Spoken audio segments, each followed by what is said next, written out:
The second question of, you're not at peace, to me, that's the easiest one to say, to answer, when you're not at peace. But the other two, are you at peace? Do you know why? And the third one, how do you get back? Yes. I think that's so dualistic to me. That's like, you know, as like you said, when you ask, are you uh, at peace in a certain level? Because there are so multiple levels of this. I can be at peace, but not really. How do I get back? It's much more heavier to me. I don't know. The answer there is I have no idea how to do that. I can practice, but still, it's hard. I just want to respond that way because, like I said, the second one is so easy. Oh, yeah, I know I'm not at peace. But the first, why? I, I'm not sure about that unless I'm in that level that I know that I recognized before that I can say, I can die right now. That's, to me, that's the ultimate. But how to get back? Are you talking about that moment? Or there's a big, Well, wide difference in those things? So yeah. No, that's my that's, response to by the that way, one. that's an excellent question. And see, I didn't start asking those questions to myself until 10 years ago, but I was practicing presence 10 years before that. Okay. Now, I don't care how much you practice presence, how much you pray, you're always going to have moments of doubt. But the practice of presence, make them only moments, not continuing episodes of doubt, not continuing episodes of negativity.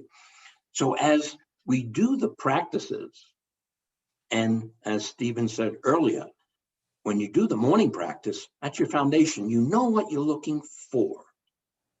Now, as you do the breaths throughout the day, what we're doing, as in the morning practice, we're inner conditioning ourselves spiritually. Say what is not clear to you now. I can only promise you this, because God promised it to all of us. He will make that very clear to you. As we say in one of the chapters, before presence, it's like looking out a little foggy mirror, foggy window, and you can't really see things very clearly. Then all of a sudden, as we become more present, as we inner condition ourselves spiritually, all that fog disappears. And guess what? The outcome doesn't matter. The answer doesn't matter. Because we know we have experienced a power that's beyond us and absolutely working through us. And he is accessible to us always. Don't worry about doubt. Doubt brings you closer to presence, not away from presence.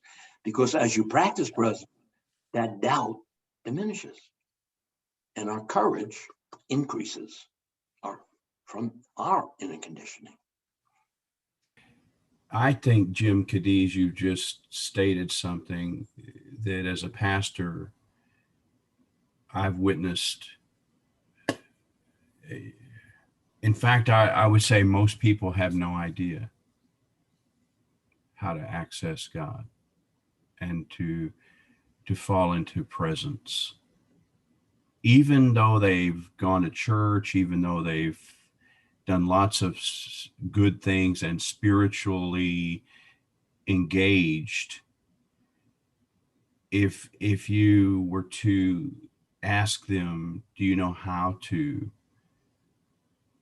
be present to God and to experience God, they will often not be able to answer that. No, I really don't. Have you ever experienced? Yes, they can say they have, but they don't know how to actually access God. Even if they were to do this practice, Jim Heaney, they would still be chasing after something, not really experiencing something. And that's where it's fundamentally different for me. I'm not chasing after anything. I don't think you are either, Jim Heaney. No, I experience God without even trying, really. It's very humbling to say that. I don't know why. I just know it's real. The practice for me is why I call it falling into a posture where I meet God. And the only thing I can do to describe that is there's a place that I know. I already know it because I've gone there almost my whole life. And that place is where God resides in me. And all I have to do is surrender. That's the word that I use. I have to surrender and yield to that larger than me reality. And every time God meets me there. But that surrendering, yielding means I have to let go of what you talk about, Jim. I cannot take anxiety, fear, and stress there. I can take it there, but I have to take it there in this sense of I'm going to give this to you. You know, I can't keep it and somehow expect to have that presence in the same way. That's where religious language fails me to describe the ineffable, this ineffable quality of what does it mean when the Spirit of God interacts with our spirit and we become one with God. What does that mean, really? And Paul, the apostle, described that as working out your salvation with, he's in the King James says fear and trembling, but it means with awe and with this sort of courageous awareness that it will happen. But it's not something that is automatically known by most people, Jim Heaney. And that's the part that's not simple. This practice that you've outlined is incredibly straightforward. Anybody could do it if you can breathe. but finding God hidden there, that's the thing that I know, Jim, when you and I talk about this, we are falling into the presence of God every time we do this. And even when we're not doing this, Jim, Cadiz, you said that earlier in one way. You said you looked back and said, but I was at peace, even though I didn't do the breathing practice.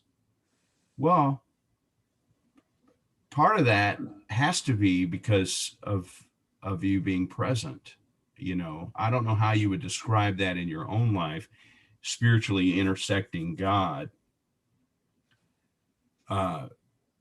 Here's how I know I have fallen into the presence of God. It's what Tio said a second ago.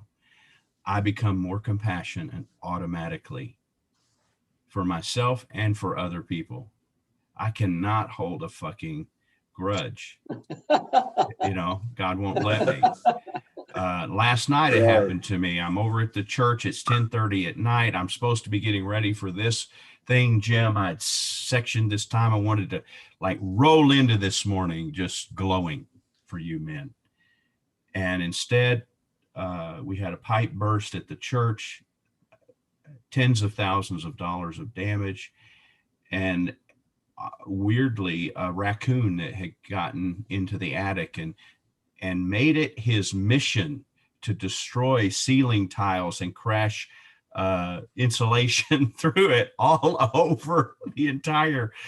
I mean, it was like walking into some sort of a disaster zone. Wow. But here's what was interesting. I found the presence invading that space. I didn't even have to try to do it. It came, like Jim, you said, it does it to you. Yeah. It just came in this peace that just came, and there I am, and I'm sucking up water and pushing brooms and cleaning up. There's nobody else to call. We're a small church. And Jeremy Roy comes over. Thank the Lord for Jeremy. But at one point, we're putting down this damn live cage for this raccoon. There is so much damage. And I said to Jeremy, I said, do you think that raccoon is still here? And he goes, oh yeah, it's waiting for us to leave. And he's Yeah. putting this trap down, and he says, have you got a 22? And I said, are you kidding? I got all kinds of guns. I'm a Texas guy. He says, well, in the morning, if there's a raccoon in here, you could just take it right out of the parking lot and you'll just shoot it right there. And I'm like, I'm not going to shoot the raccoon. And he looks at me like, what?